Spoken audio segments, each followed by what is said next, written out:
Hello दोस्तों, स्वागत है आपका एक बार फिर से हमारे यूट्यूब चैनल रुद्रार्थ क्लासेस में। तो दोस्तों, पिछले वीडियो में हमने कोशिका की परिभाषा, जंतु कोशिका और पादप कोशिका में क्या अंतर है और प्रोकैरियोटिक कोशिका और यूकैरियोटिक कोशिका में क्या अंतर होते हैं, इसके बारे में पढ़ा था। आज के वीडियो में हम बात करने वाले हैं सेल ऑर्गेनल्स के बारे में। तो कोशिका को मेनली 3 भागों में बांटा गया है। जो सबसे पहला भाग है वो कोशिका झिल्ली होती है, जिसे सेल मेम्ब्रेन या प्लाज्मा मेम्ब्रेन भी कहते हैं। कोशिका झिल्ली में जो कुछ भी भरा रहता है उसे क्या कहते हैं? उसे साइटोप्लाज्म कहते हैं। साइटोप्लाज्म के भी 2 भाग होते हैं। एक भाग होता है हाइलोप्लाज्म और दूसरा भाग होता है ट्रोफोप्लाज्म। जो परिधीय भाग होता है या पेरिफेरल भाग होता है वो हाइलोप्लाज्म कहलाता है, जबकि सेंटर में जो भाग होता है, केंद्र में जो होता है भाग, उसे ट्रोफोप्लाज्म कहते हैं। इस ट्रोफोप्लाज्म को भी 2 भागों में बांटा गया है, जिसका एक भाग जीवित भाग होता है जो सेल ऑर्गेनल्स बनाता है, और दूसरा भाग होता है वो मृत भाग या अंतर्वेशी पदार्थ बनाता है। जीवित भाग जो सेल ऑर्गेनल्स बनाता है उसमें 3 तरह के सेल ऑर्गेनल बनते हैं। सबसे पहले दोहरी झिल्ली वाले, जिनमें डबल मेम्ब्रेन होती है। उसके बाद एकल झिल्ली वाले, जिनमें सिंगल मेम्ब्रेन होती है। और फिर थर्ड होते हैं वो झिल्ली रहित होते हैं या मेम्ब्रेन लेस होते हैं। तो जो दोहरी झिल्ली वाले होते हैं वो माइटोकॉन्ड्रिया और क्लोरोप्लास्ट दोनों होते हैं। एकल झिल्ली में ER, एंडोप्लाज्मिक रेटिकुलम हो गया, गोल्जी बॉडी हो गया, लाइसोसोम, वैक्यूल्स और माइक्रोबॉडीज़ होती हैं। माइक्रोबॉडीज़ के भी 3 भाग होते हैं, परोक्सिसोम, स्पीरोसोम और ग्लाइओक्सिसोम। और झिल्ली रहित में या मेम्ब्रेनलेस सेल ऑर्गेनल्स कौन कौन से होते हैं? तो वो आपके होते हैं राइबोसोम और सेंट्रोसोम। तो ये जो इंडेक्स आपको दिख रही है बहुत ही इम्पोर्टेंट इंडेक्स है। इस इंडेक्स को आपको पूरी को याद करना है। यहाँ से डायरेक्ट क्वेश्चन आपको एग्ज़ाम में देखने को ज़रूर मिलेगा।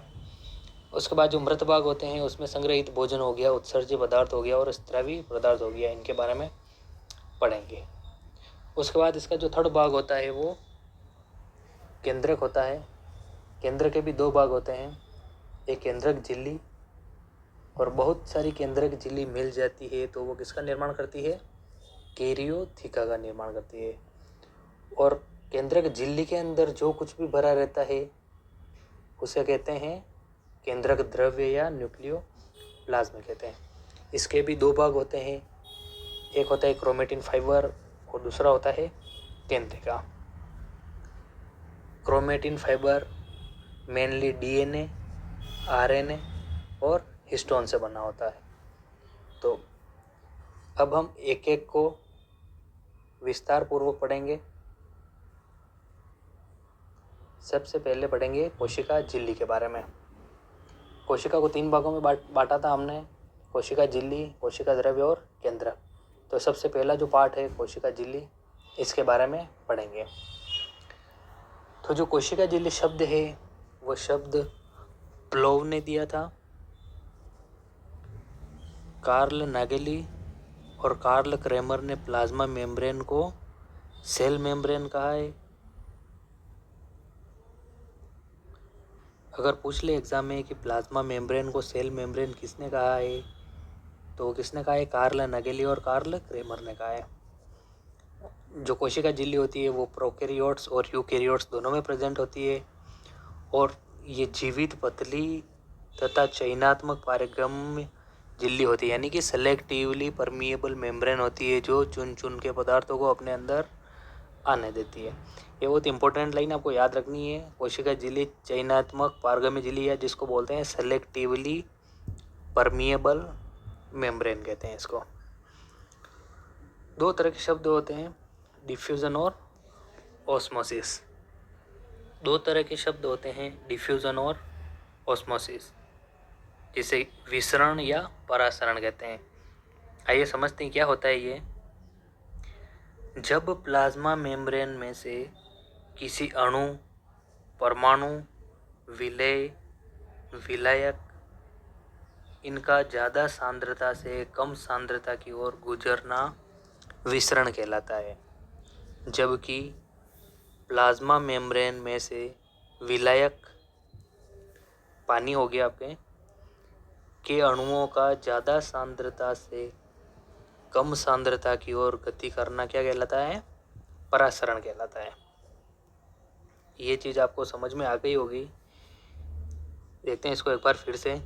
जो कोशिका झिल्ली शब्द है वो प्लोव ने दिया था, और कोशिका झिल्ली को जो प्लाज्मा मेम्ब्रेन को सेल मेम्ब्रेन किसने कहा? कार्ल नेगेली और कार्ल क्रेमर ने कहा। प्रोकैरियोट्स एवं यूकैरियोट्स दोनों में प्रेजेंट होती है। ये जीवित, पतले तथा चयनात्मक पारगम्य झिल्ली होती है। और इस मेम्ब्रेन से आपको याद रखना है, इस मेम्ब्रेन से केवल वही कण पार जा सकते हैं जिनकी साइज कितनी हो? 1 से 15 एंगस्ट्रॉम। ये बात भी आपको याद रखनी है। इसके बाद देखेंगे इस प्लाज्मा मेम्ब्रेन को समझाने के लिए निम्न सिद्धांत दिए गए हैं, जो कि बहुत ज़्यादा इम्पोर्टेंट है। आपको ज़रूर इन पे फोकस करना है। यहाँ से आपको निश्चित ही एग्ज़ाम में क्वेश्चन देखने को मिलेगा। बहुत इम्पोर्टेंट है, आपको याद रखना है। तो जो पहला सिद्धांत दिया गया था वो था लाइफोडियल थ्योरी, और ये किसने दी थी? ये ओवरटन ने दी थी। दूसरा यूनिट सेल मेम्ब्रेन कॉन्सेप्ट किसने दिया था? तो ये आपके रॉबर्टसन ने दिया था। तीसरी सैंडविच थ्योरी किसने दी थी? तो ये डेनियली और डेवसन ने दी थी। और इन्होंने बताया था,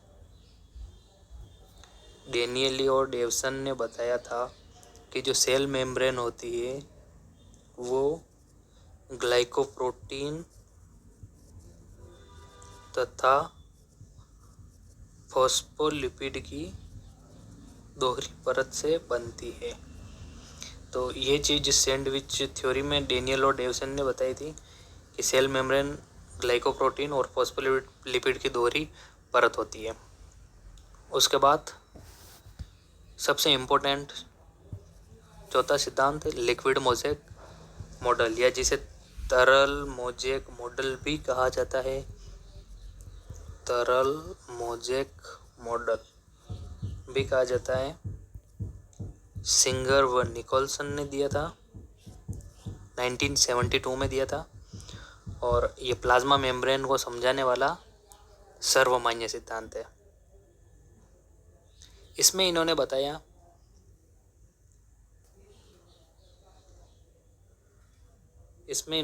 कि जो प्लाज्मा मेम्ब्रेन में ग्लाइकोप्रोटीन तथा फॉस्फोलिपिड मोज़ेक रूप में पाए जाते हैं। किस रूप में पाए जाते हैं? मोज़ेक रूप में पाए जाते हैं। प्लाज्मा मेम्ब्रेन में जो ये बाहर वाला भाग रहता है वो ग्लाइकोप्रोटीन होते हैं बाहर की साइड, और बीच में लिपिड भरा रहता है। ग्लाइकोप्रोटीन, इसकी मोटाई होती है 20 एंगस्ट्रॉम, लिपिड की 35 एंगस्ट्रॉम और ग्लाइकोप्रोटीन की 20 एंगस्ट्रॉम। तो इसकी जो कुल मोटाई है वो 75 एंगस्ट्रॉम होती है। ये चीज़ आपको याद रखनी है। इसके बाद देखेंगे इसके कार्य कौन कौन से हैं। प्लाज्मा झिल्ली के कौन कौन से कार्य होते हैं? तो इसका फर्स्ट जो काम होता है वो होता है सक्रिय या निष्क्रिय गमन में सहायक होना। सेकंड होता है बैक्टीरिया में श्वसन में सहायक। कौन होती है? प्लाज्मा झिल्ली होती है। उसके बाद आपको यहाँ 3 शब्द देखने को मिल रहे होंगे, एंडोसाइटोसिस, फेगोसाइटोसिस और एक्सोसाइटोसिस। क्या होते हैं ये शब्द? आइए समझते हैं। एक शब्द होता है यहाँ फेगोसाइटोसिस। फेगोसाइटोसिस का मतलब होता है कि प्लाज्मा मेम्ब्रेन में यदि कोई ठोस पदार्थ प्रवेश करेगा तो उसे फेगोसाइटोसिस कहते हैं।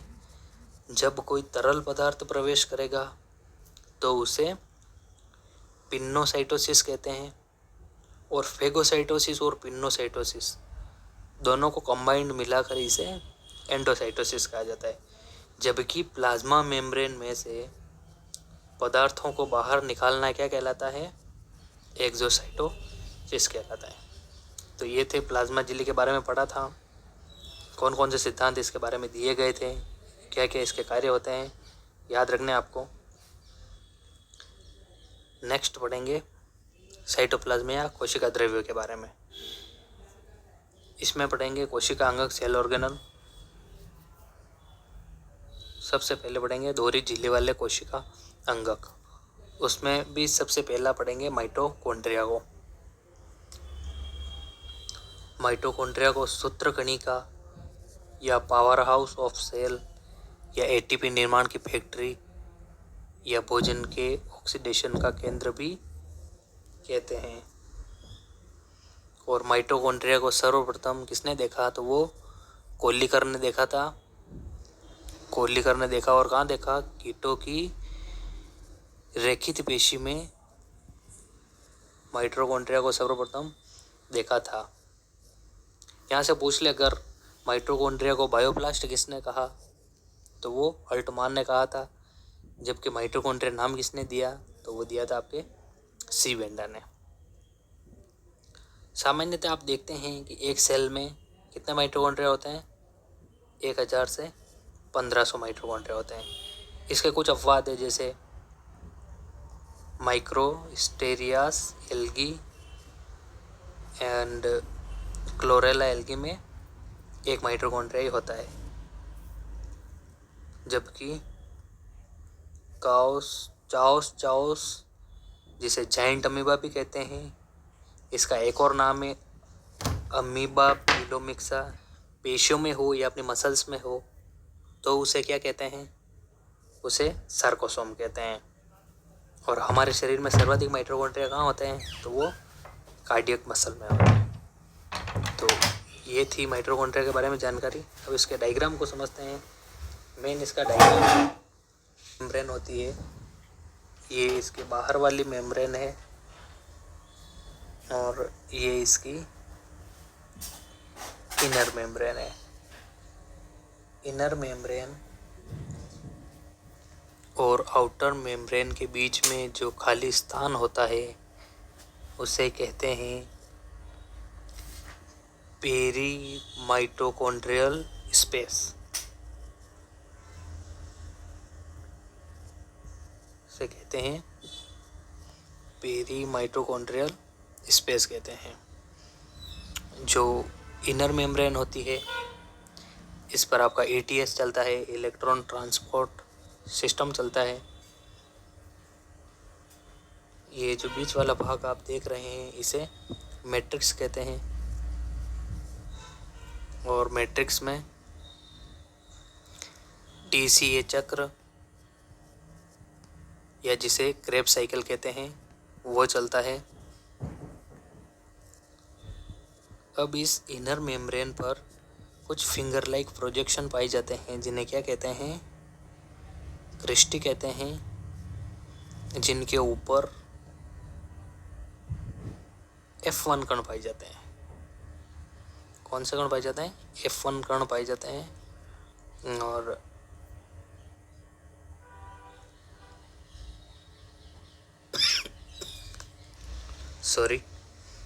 और यहाँ पर डीएनए पाया जाता है, डबल सर्कुलर डीएनए होता है, डबल सर्कुलर डीएनए।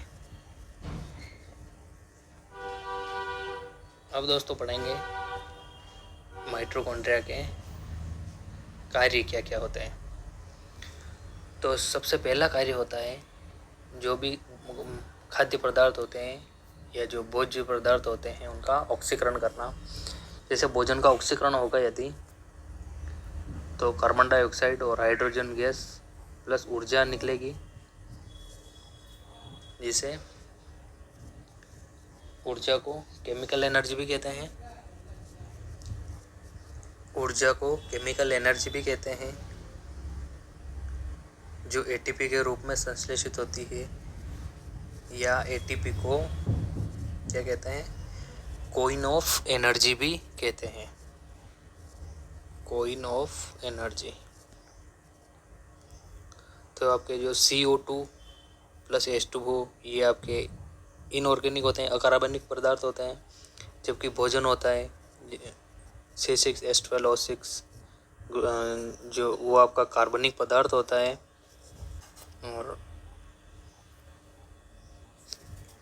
और ये जो प्रोसेस होती है इसे एक्सोथर्मिक प्रोसेस या कैटाबोलिक प्रोसेस भी कहते हैं। सेकंड इसका कार्य होगा, वसा उपापचयी क्रियाओं में ये भाग लेता है, जैसे कि फैटी एसिड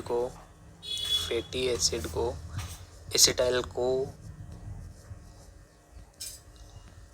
ए में परिवर्तित करता है, इसे बीटा ऑक्सीडेशन कहते हैं। क्या कहते हैं? बीटा ऑक्सीडेशन कहते हैं। तो ये वसा उपापचयी क्रियाओं में भी भाग लेता है, फोटो रेस्पिरेशन में भाग लेता है, माइटोकॉन्ड्रिया हेरिडिटी में भाग लेता है।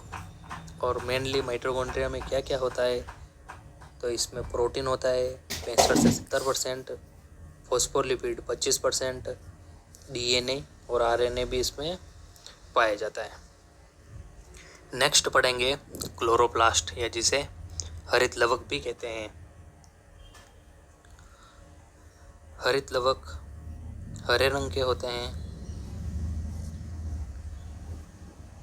डबल मेम्ब्रेन पाई जाती है, और हायर प्लांट में एक सेल में 20 से 40 क्लोरोप्लास्ट हो सकते हैं। ये हायर प्लांट में बात कर रहे हैं। ये जो ऊपर आपको डायग्राम दिख रहा होगा, इस डायग्राम को समझते हैं। सबसे पहले जो बाहर वाली मेम्ब्रेन होती है वो आउटर मेम्ब्रेन होती है, डबल मेम्ब्रेन इसमें भी होती है, ये भी डबल मेम्ब्रेन सेल ऑर्गेनल होता है। तो बाहर वाली मेम्ब्रेन आउटर मेम्ब्रेन, बीच वाली इनर मेम्ब्रेन, और दोनों मेम्ब्रेन के बीच में जो स्थान होता है उसे कहते हैं पेरीप्लास्टिडियल स्पेस। पेरीप्लास्टिडियल स्पेस, इन दोनों मेम्ब्रेन के बीच का स्पेस पेरीप्लास्टिडियल स्पेस होता है। इसमें देखते हैं इस टाइप की जो संरचना होती है उसे कहते हैं लेमिली। जब 2 से 3 लेमिली मिल जाती है तो एक थाइलेकोइड का निर्माण करती है। किसका निर्माण करती है? एक थाइलेकोइड का निर्माण करती है। और 2 से 10 थाइलेकोइड का समूह या जो पट्टियों के रूप में 2 से 10 थाइलेकोइड्स व्यवस्थित होकर किसका निर्माण करती है? ग्रेनम का निर्माण करती है। और जब ये दोनों आपस में जुड़ जाती है, जब 2 ग्रेनम आपस में जुड़ जाती है तो ये फ्रैक्टे चैनल का निर्माण करती है। किसका निर्माण करती है? फ्रैक्ट चैनल का निर्माण करती है। और इसे व्यवस्थित रूप से ग्रेनम कहा जाता है। और हायर प्लांट्स में एक सेल में 20 से 40 क्लोरोप्लास्ट हो सकते हैं। ये बात आपने पहले पढ़ी थी। इसके बाद क्लोरोप्लास्ट के 2 भाग होते हैं, स्ट्रोमा और ग्रेना। इसमें इनके अलावा जो भी भाग शेष रहता है वो स्ट्रोमा कहलाता है। जो भी भाग शेष रहता है वो स्ट्रोमा कहलाता है। और स्ट्रोमा में ही आपकी फोटोसिंथेसिस की कौन सी रिएक्शन होती है? डार्क रिएक्शन होती है। फोटोसिंथेसिस की डार्क रिएक्शन होती है। स्ट्रोमा पिगमेंट एब्सेंट होते हैं। फोटोसिंथेसिस की डार्क रिएक्शन या अप्रकाशिक क्रिया किसमें होती है? स्ट्रोमा में होती है।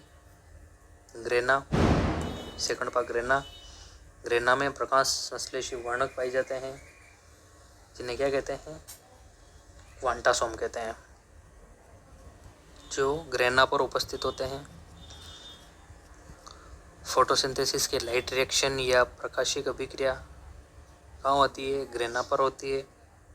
और एक क्लोरोप्लास्ट में कितने ग्रेना हो सकते हैं? 50 से 100 ग्रेना हो सकते हैं। तो ये थी क्लोरोप्लास्ट के बारे में जानकारी। इसके बाद इसके कार्य पढ़ेंगे कि क्लोरोप्लास्ट के कौन कौन से कार्य होते हैं। सबसे पहला कार्य होता है फोटोसिंथेसिस द्वारा प्रकाश ऊर्जा को रासायनिक ऊर्जा में बदलना। किसके द्वारा होता है ये कार्य? क्लोरोप्लास्ट के द्वारा होता है। उसके बाद में जो इन्वायरमेंटल कार्बन डाइऑक्साइड होती है उसके स्थिरीकरण या फिक्सेशन का कार्य भी कौन करता है? क्लोरोप्लास्ट करता है। और प्रकाशीय श्वेषण करना, हेरिडिटी में भाग लेना, ये सभी क्लोरोप्लास्ट के कार्य होते हैं। तो जो पिछले 2 सेल ऑर्गेनल्स पढ़े थे, माइटोकॉन्ड्रिया और क्लोरोप्लास्ट, वो दोनों डबल मेम्ब्रेन सेल ऑर्गेनल्स थे। अब हम पढ़ेंगे एकल झिल्ली वाले सेल ऑर्गेनल्स या एकल झिल्ली वाले कोशिका अंगक। इसमें सबसे पहला अंगक है ER या जिसे एंडोप्लाज्मिक रेटिकुलम भी कहा जाता है। इसकी खोज की थी पोर्टर ने की। ये प्रोकैरियोट्स और RBC में एब्सेंट होता है, absent in prokaryotes and RBC। और एंडोप्लाज्मिक रेटिकुलम के निर्माण में 3 संरचनाएं भाग लेती है। Cisternae, vesicle. प्रश्न पूछा जा सकता है कि ER के निर्माण में कौन सी संरचना भाग लेती है या नहीं लेती है। तो आपको याद रखना है 3 संरचनाएं भाग लेती है। सिस्टर्नी क्या होती है? सिस्टर्नी अशाखित संरचना होती है। कौन सी संरचना होती है? अशाखित संरचना होती है, यानी कि विभाजित नहीं होती है। जबकि जो वेसिकल्स होती है ये फूली हुई संरचना होती है, फूली हुई संरचना। जबकि जो ट्यूबुल्स होती है ये शाखित संरचना होती है या विभाजित होती है, इसके सिरे विभाजित होते हैं। तो याद रखना है आपको, ER में 3 संरचनाएं भाग लेती हैं, सिस्टर्नी, वेसिकल्स और ट्यूबुल्स। सिस्टर्नी अशाखित संरचना होती है जिसे सिस्टर्नी कहते हैं। फूली हुई संरचना वेसिकल्स कहलाती है और शाखित संरचना क्या कहलाती है? ट्यूबुल्स कहलाती है। ER के 2 भाग होते हैं, RER और SER। RER खुरदरी अंतःप्रद्रवी जालिका होती है, जबकि SER चिकनी अंतःप्रद्रवी जालिका होती है। जब राइबोसोम जुड़ा होता है तो ये प्रोटीन सिंथेसिस का कार्य करती है। जब राइबोसोम नहीं जुड़ता है तो ये किसका कार्य करती है? फैट सिंथेसिस का कार्य करती है। तो प्रोटीन संश्लेषण का कार्य कौन करता है? RER या रफ एंडोप्लाज्मिक रेटिकुलम किसका कार्य करती है? प्रोटीन सिंथेसिस का कार्य करती है। जबकि स्मूथ एंडोप्लाज्मिक रेटिकुलम किसका कार्य करती है? फैट सिंथेसिस का कार्य करती है। अब इसके कार्य कौन कौन से होते हैं, कार्य देखते हैं। तो कोशिका के आकार और आकृति को बनाए रखना इसका कार्य होता है। सेल ऑर्गेनल्स का निर्माण करना, प्रोटीन और फैट का निर्माण करना। और जो SER होती है, स्मूथ एंडोप्लाज्मिक रेटिकुलम, ये किसका कार्य करती है? डिटॉक्सिफिकेशन या जिसे क्या कहते हैं? विषहरण कहते हैं, का कार्य करती है। ये भी इंपॉर्टेंट है, याद रखना है आपको। Next, Golgi body. इसे गोल्जी का है, लाइपोकॉन्ड्रिया, इडियोसोम या डिक्टियोसोम भी कहते हैं। जो डिक्टियोसोम नाम है वो पादपों में, आपके पादपों में इसे क्या कहते हैं? तो पादपों में गोल्जी बॉडी को डिक्टियोसोम कहते हैं। इसकी खोज कैमिलो गोल्जी ने की थी, उल्लू के न्यूरॉन्स में की थी। उल्लू की तंत्रिका कोशिका में खोज की थी कैमिलो गोल्जी ने इसकी। इसे ट्रैफिक पुलिसमैन ऑफ सेल कहते हैं। क्या कहते हैं? ट्रैफिक पुलिसमैन ऑफ सेल कहते हैं। और गोल्जी बॉडी की निर्माण में भी 3 संरचनाएं काम में आती है, सिस्टर्नी, वेसिकल्स और ट्यूबुल्स। 3 संरचनाएं काम आती है। और ER के निर्माण में भी 3 संरचनाएं काम में आएगी। इसमें जो मेनली होता है वो सिस्टर्नी होती है। मेन जो संरचना होती है गोल्जी बॉडी के निर्माण में वो सिस्टर्नी होती है। ये कोई भी सेल है, इसके बाहर प्लाज्मा मेम्ब्रेन होती है, अंदर न्यूक्लियस होता है। न्यूक्लियस के नीचे कॉन्वेक्स टाइप जो संरचना होती है, इस टाइप की जो संरचना होती है इसे क्या कहते हैं? कॉन्वेक्स कहते हैं या उत्तल कहते हैं। इसी भाग को सिस कहते हैं या फॉर्मिंग सरफेस कहते हैं। जबकि नीचे वाला जो भाग होता है उसे कॉनकेव, अवतल या ट्रांस या मैचुरेशन सरफेस भी कहते हैं। और ये प्रोकैरियोट्स एंड आरबीसी में भी एब्सेंट होती है गोल्जी बॉडी। और कहाँ कहाँ एब्सेंट होती है? ये एब्सेंट होती है आपके absent in male gametes of bryophytes and pteridophyte. Pteridophyte और ब्रायोफाइट के मेल गैमेट्स में भी गोल्जी बॉडी एब्सेंट होती है। इसके कार्य कौन कौन से होते हैं? सबसे पहला कार्य होता है लाइसोसोम का निर्माण करना, एंजाइम तथा हार्मोन का स्त्रवण करना, शुक्राणु के एक्रोसोम भाग का निर्माण करना और अंडे में योग का निर्माण करना। इसमें सबसे इम्पोर्टेंट है आपके शुक्राणु के एक्रोसोम भाग का निर्माण करना। ये बहुत ही इम्पोर्टेंट आपको याद रखना है। यहाँ से सीधा क्वेश्चन आएगा एग्जाम में कि शुक्राणु के एक्रोसोम भाग का निर्माण कौन सा सेल ऑर्गेनल करता है या कौन सा कोशिका अंग करता है, पूछा जाएगा आपको। तो कौन करता है? गोल्जी बॉडी या गोल्जिकाएं होती है, वो किसका निर्माण करती है? शुक्राणु के एक्रोसोम भाग का निर्माण करने का काम करता है। नेक्स्ट है लाइसोसोम। इसे सुसाइड बैग ऑफ सेल कहते हैं। इसकी खोज डी ड्यूवे ने की थी और ये एक प्लियोमॉर्फिक सेल ऑर्गेनल है या बहुरूपी कोशिका अंगक है। इसे 4 भागों में विभाजित किया गया है या इसके 4 प्रकार होते हैं जो हमने यहाँ लिखा है कि प्लियोमॉर्फिक सेल ऑर्गेनल, बहुरूपी कोशिका अंगक। किस प्रकार से? सबसे पहला प्राइमरी लाइसोसोम किससे बना हुआ होता है? ER तथा गोल्जी बॉडी से बनते हैं। ऐसे लाइसोसोम जो ER तथा गोल्जी बॉडी से बनते हैं उन्हें क्या कहते हैं? प्राइमरी लाइसोसोम कहते हैं। सेकंड हो गया आपका सेकेंडरी लाइसोसोम या इसका एक और नाम है हेटेरोफेगोसोम। ये क्या होता है? तो जब भी प्लाज्मा मेम्ब्रेन में कोई भी बाह्य पदार्थ या बाहरी पदार्थ प्रवेश करता है उस समय जो लाइसोसोम बनता है उसे क्या कहते हैं? सेकेंडरी लाइसोसोम कहते हैं। थर्ड है टीलोलाइसोसोम। ये अपशिष्ट पदार्थों का भक्षण करते हैं, उन्हें क्या कहते हैं? टीलोलाइसोसोम कहते हैं। या इसकी डेफिनेशन ऐसे भी कह सकते हैं इनको कि या ऐसे लाइसोसोम जो किसका भक्षण करते हैं? अपशिष्ट पदार्थों का भक्षण करते हैं, उन्हें क्या कहते हैं? टीलोलाइसोसोम कहते हैं। चौथा है ऑटोलाइसोसोम। ये इसके अंतर्गत ऐसे कोशिका अंगक आते हैं जो दूसरे कोशिका अंगकों का या अपने चारों ओर जो भी कोशिका अंगक उपस्थित होते हैं, अपने चारों ओर जो भी सेल ऑर्गेनल्स प्रेजेंट होते हैं उनका अपघटन करते हैं। ऐसे कोशिका अंगक क्या कहलाते हैं? ऑटोलाइसोसोम कहलाते हैं।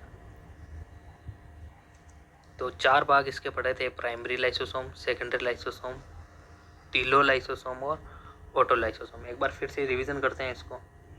प्राइमरी लाइसोसोम किसको कहते हैं? तो ऐसे लाइसोसोम जो किसके बने होते हैं?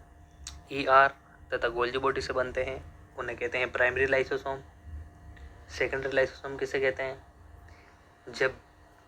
जब भी प्लाज्मा मेम्ब्रेन में कोई भी बाह्य पदार्थ प्रवेश करेंगे उस समय बनने वाले पदार्थ क्या कहलाते हैं? सेकेंडरी लाइसोसोम कहलाते हैं। ऐसे लाइसोसोम जो अपशिष्ट पदार्थों का भक्षण करते हैं उन्हें क्या कहते हैं? उन्हें टीलोलाइसोसोम कहते हैं।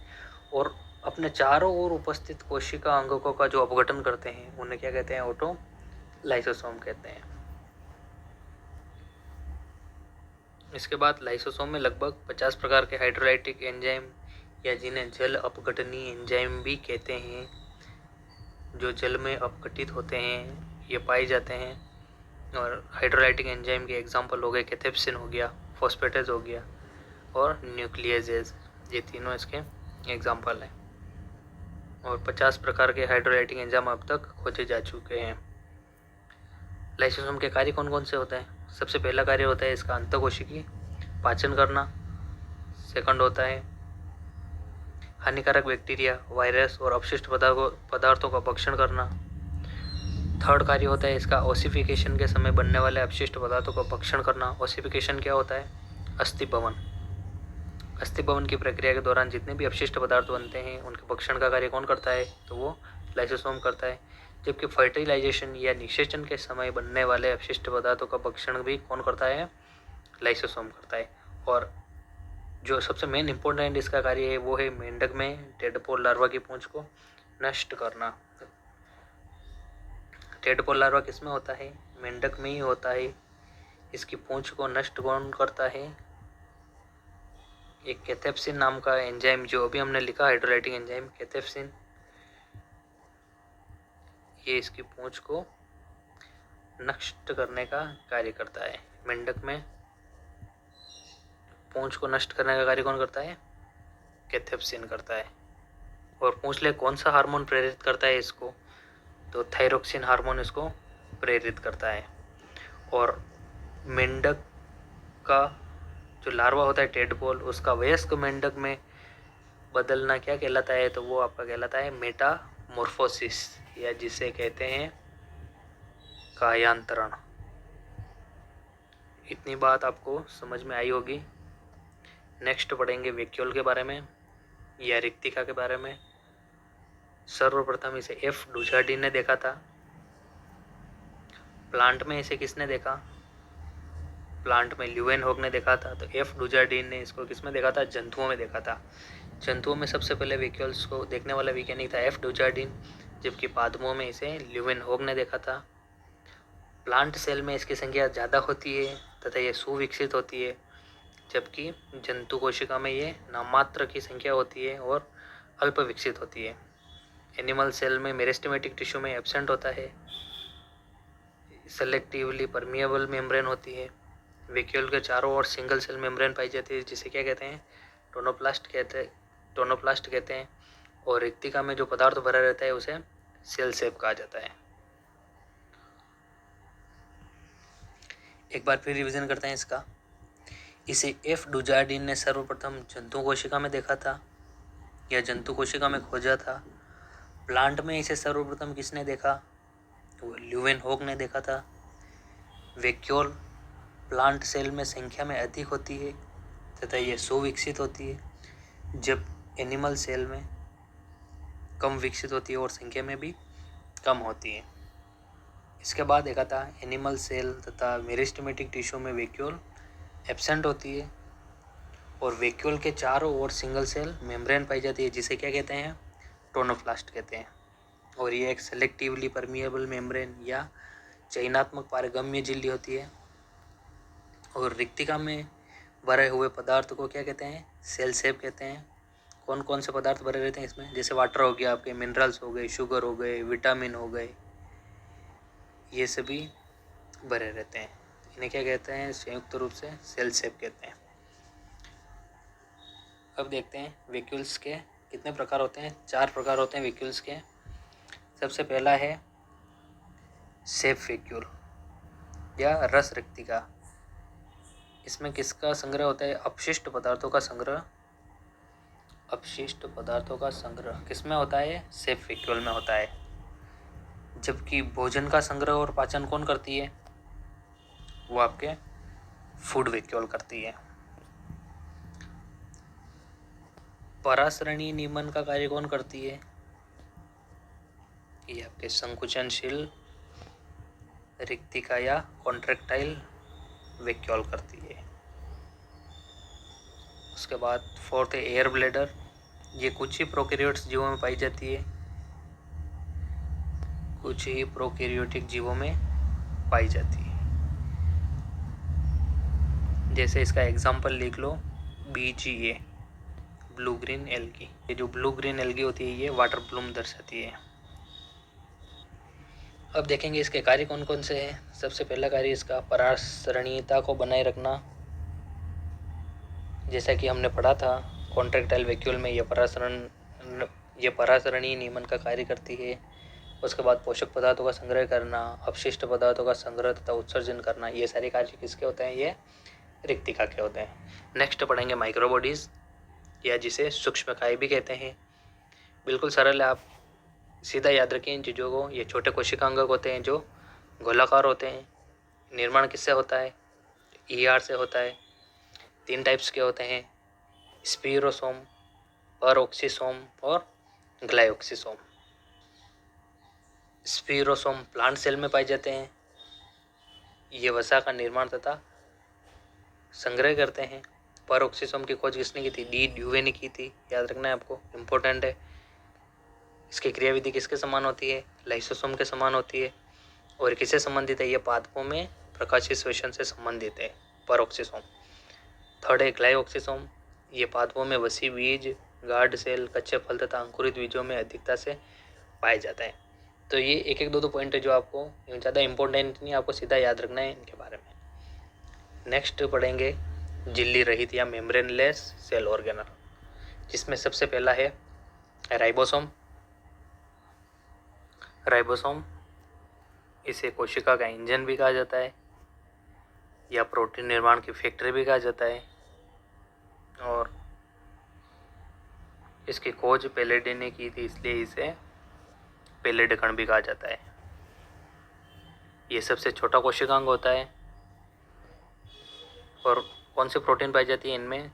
तो वो राइबोन्यूक्लियोप्रोटीन इसमें पाई जाती है।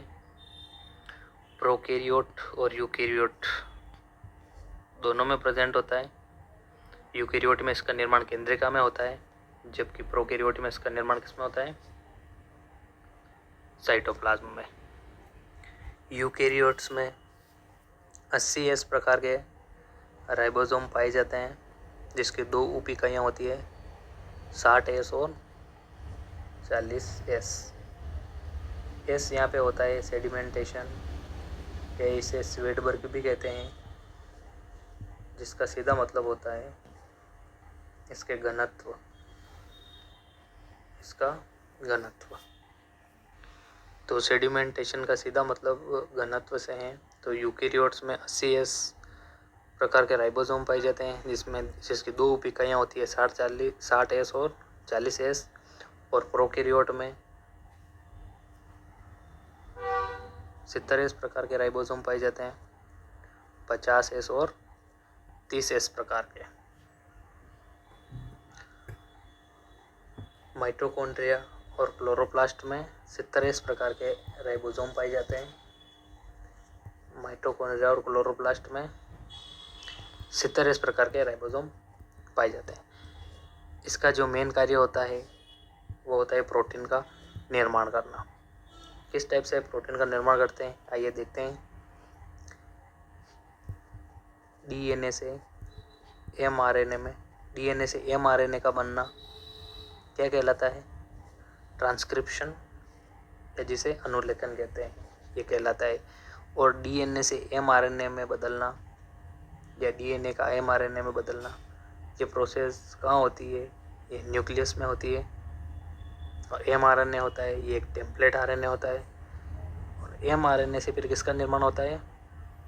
प्रोटीन का निर्माण होता है।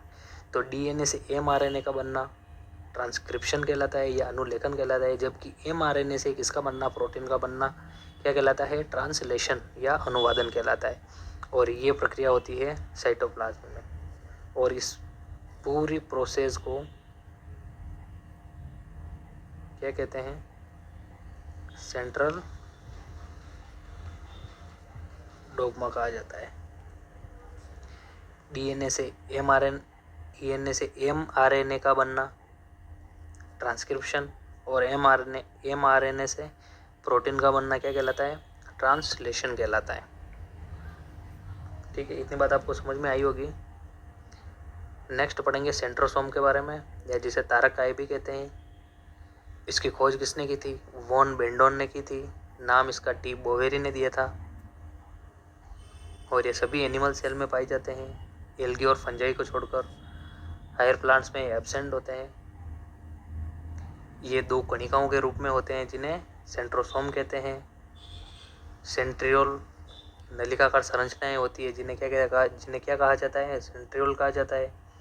और प्रत्येक सेंट्रियोल में कितने 9 अरीय तंतु पाए जाते हैं और इसकी संरचना किसके समान होती है, कार्ट व्हील लाइक संरचना होती है। ये लाइन आपको याद रखनी है, बहुत ही इंपॉर्टेंट लाइन है कि कार्ट व्हील लाइक आपको पूछा जा सकता है एग्जाम में, कार्ट व्हील लाइक स्ट्रक्चर किस सेल ऑर्गेनल की होती है, सीधा पूछा जाएगा तो आपको याद रखना है सेंट्रोसोम। इसमें और इम्पोर्टेंट नहीं है कुछ, आपको ये बात याद रखनी है बस कि कार्ट व्हील लाइक स्ट्रक्चर किसकी होती है या कौन से सेल ऑर्गेनल्स की होती है, तो वो सेंट्रोसोम की होती है।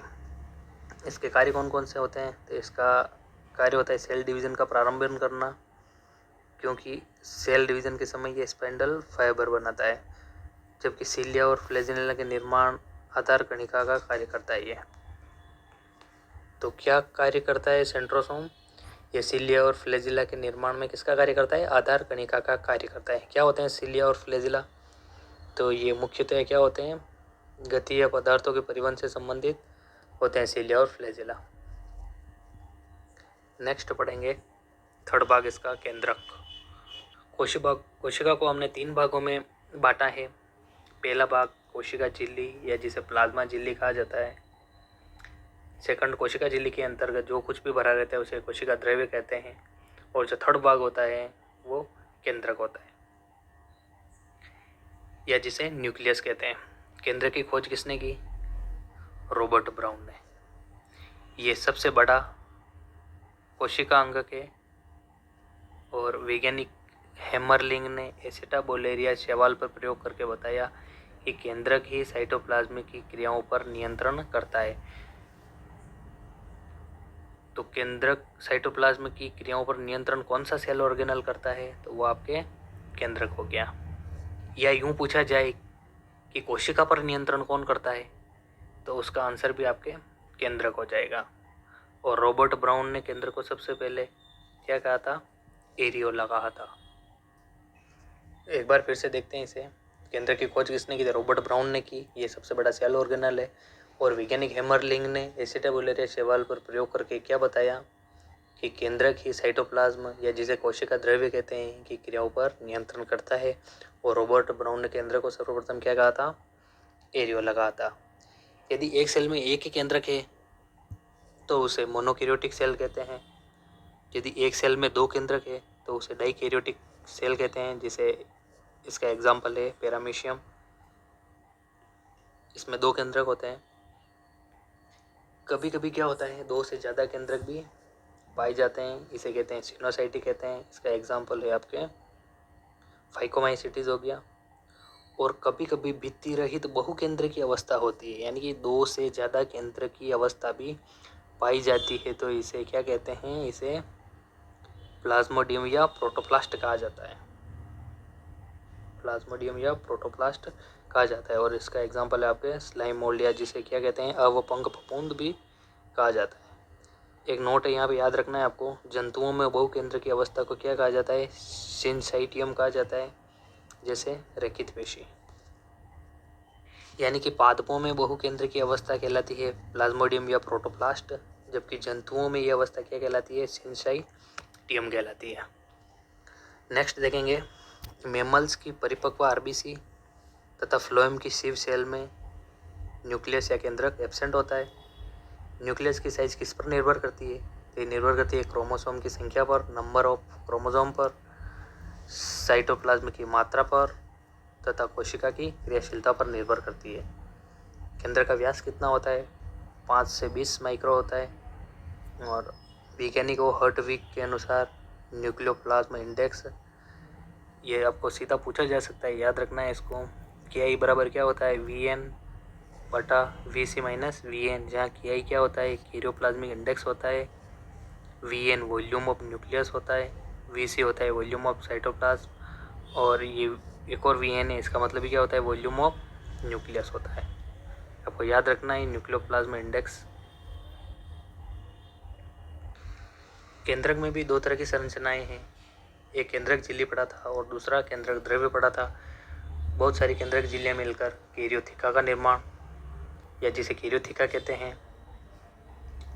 केंद्रक झिल्ली ये केंद्र का बाह्य आवरण होता है और बाह्य झिल्ली पर एंडोप्लाज्मिक रेटिकुलम और राइबोसोम जुड़े होते हैं, जबकि आंतरिक झिल्ली पर ये एब्सेंट होते हैं।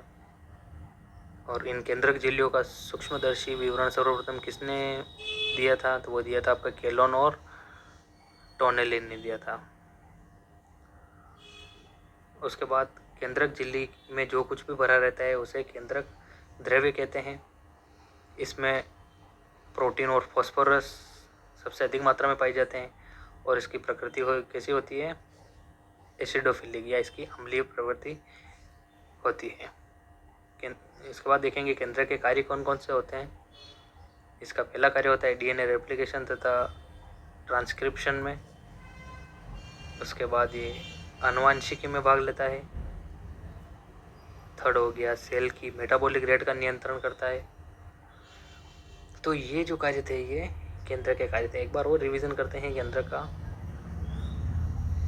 केंद्र की खोज किसने की थी? रॉबर्ट ब्राउन ने की थी। ये सबसे बड़ा सेल ऑर्गेनल है। हेमरलिंग ने एसिटाबुलेरिया शैवाल पर प्रयोग करके बताया कि केंद्र की किसकी क्रियाओं पर नियंत्रण करता है? कोशिका द्रव्य की क्रियाओं पर नियंत्रण करता है। ठीक है। रॉबर्ट ब्राउन ने केंद्र को सर्वप्रथम क्या कहा था? एरियोला कहा था। एक सेल में एक ही केंद्रक है तो उसे मोनोकैरियोटिक सेल कहते हैं। एक सेल में दो केंद्रक है तो उसे डाइकैरियोटिक सेल कहते हैं। इसका एग्जाम्पल पैरामीशियम। कभी कभी क्या होता है, दो से ज़्यादा केंद्रक होते हैं, उसे सिनोसाइटिक कहते हैं। उसका एग्जाम्पल हो गया फाइकोमाइसिटिस हो गया। और कभी कभी बहुकेंद्र की अवस्था भी होती है, दो या दो से ज़्यादा केंद्रक भी होते हैं, तो इसे प्लाज्मोडियम या प्रोटोप्लास्ट कहा जाता है। और इसका एग्जाम्पल है स्लाइम मोल्ड। जब जंतुओं में बहुकेंद्र की अवस्था होती है तो उसे सिंसाइटियम कहा जाता है और पादपों में इसे क्या कहा जाता है? प्लाज्मोडियम या प्रोटोप्लास्ट कहा जाता है। इसके बाद मेमल्स की मैच्योर्ड आरबीसी और फ्लोएम की शिव सेल में न्यूक्लियस एब्सेंट होता है। न्यूक्लियस की साइज किस पर निर्भर करती है? क्रोमोसोम की संख्या, साइटोप्लाज्म की मात्रा और कोशिका की क्रियाशीलता पर निर्भर करती है। केंद्र का व्यास 5 से 20 माइक्रो होता है। और ये न्यूक्लियोप्लाज्मिक इंडेक्स किसने दी थी? वो हर्टविग ने दी थी। याद रखनी आपको KI क्या होता है? कैरियोप्लाज्मिक इंडेक्स या न्यूक्लियोप्लाज्मिक इंडेक्स। VN या VN क्या होता है? वॉल्यूम ऑफ न्यूक्लियस होता है, बटा VC minus VN volume of cytoplasm minus volume of nucleus. इसके बाद देखा था इसके दो भाग होते हैं, केंद्रक झिल्ली और केंद्रक द्रव्य। केंद्रक झिल्ली सबसे बाहर वाला आवरण होता है। बाह्य झिल्ली पर ER और राइबोसोम जुड़े होते हैं, जबकि आंतरिक झिल्ली पर ये एब्सेंट होते हैं। और इसका माइक्रोस्कोपिक स्टडी किसने की थी? तो वो केलोन और टोनलिन ने की थी। और केंद्रक झिल्ली में जो कुछ भी भरा रहता है उसे केंद्रक द्रव्य कहते हैं, या इसे न्यूक्लियोप्लाज्म भी कहते हैं। इसमें प्रोटीन तथा फास्फोरस अधिक मात्रा में पाए जाते हैं केंद्रक द्रव्य में। और इसकी प्रकृति कैसी होती है? एसिडोफिलिक या अम्लीय प्रवृत्ति होती है। इसके बाद देखे थे केंद्र के कार्य कौन कौन से कार्य? डीएनए रेप्लिकेशन और ट्रांसक्रिप्शन करना केंद्र का कार्य, ये आनुवांशिकी में भाग लेता है। और सेल की मेटाबॉलिक रेट या अपचयी क्रियाओं का नियंत्रण भी कौन करता है?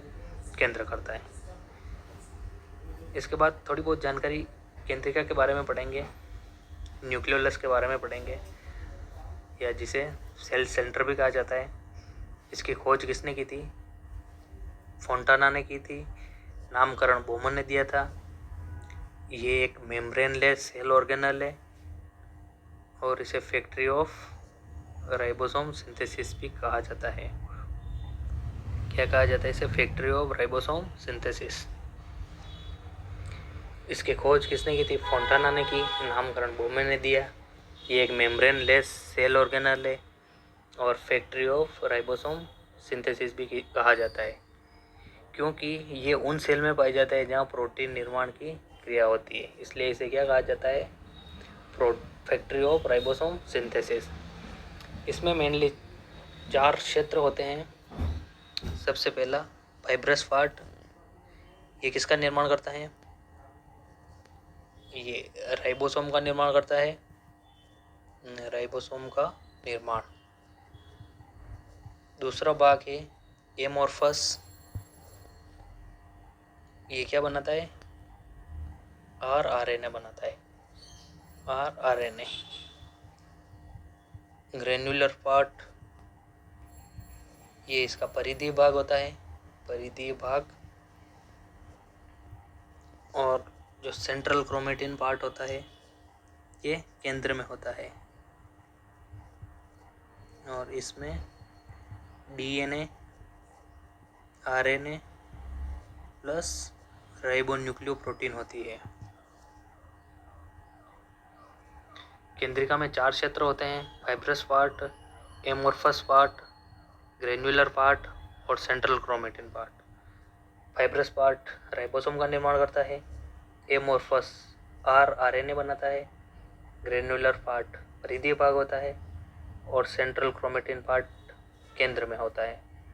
और इसमें DNA, RNA और राइबोन्यूक्लियोप्रोटीन होती है। तो दोस्तों ये थी आज की क्लास। कैसी लगी आपको कमेंट करके ज़रूर बताएं। आपको क्लास कैसी लगी, वीडियो को लाइक करें, शेयर करें और ऐसे ही अपना प्यार दें इस चैनल को। इसी आशा और विश्वास के साथ धन्यवाद।